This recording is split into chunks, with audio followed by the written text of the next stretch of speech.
Mirzapur part 3 के release से पहले पैदा हो गया है प्रयागराज में मुन्ना त्रिपाठी का कॉम्पिटिटर यानी कि प्रतिद्वंदी। अब 2023 में सिर्फ मुन्ना त्रिपाठी का जलवा नहीं बल्कि एक और शख्स अपना जलवा बिखेरने की फिराक में है। हम बात कर रहे हैं यूपी के सबसे बड़े गैंगस्टर रहे अतीक अहमद के बड़े बेटे उमर की। पिता अतीक अहमद करते थे पूरे यूपी में राज और अब 5 भाइयों में छिड़ी है जंग। बड़े बेटे ने कह दिया है हम ही संभालेंगे विरासत। जैसे मिर्जापुर में नेता के बेटे नेता बनते और गुंडे के बेटे गुंडा बनते दिखाई दे रहे थे, वैसे ही यूपी में पैदा हो गया है एक नया मुन्ना त्रिपाठी। इसमें पहला नाम है उमर का, जो यूपी में अपहरण की दुनिया का किंग कहा जाता है और 2 लाख का इनामी भी रहा है।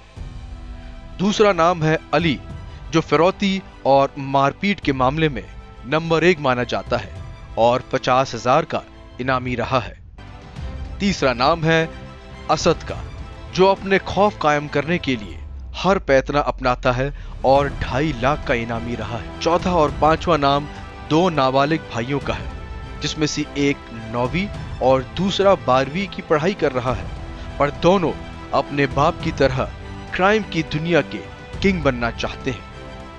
सूत्र बता रहे हैं कि प्रयागराज में जो कुछ भी हुआ वो अतीक अहमद के इशारे पर नहीं बल्कि उसके बेटे असद की प्लानिंग के तहत हुआ। पुलिस तो कह रही है कि ये सारी वारदात अतीक के इशारे पर हुई थी, पर सूत्र बता रहे हैं कि ये सारी साजिश असद के इशारे पर हुई, जो कि अतीक की विरासत संभालने की जद्दोजहद में है और इसी चक्कर में उसने मुन्ना त्रिपाठी बनने की कोशिश की।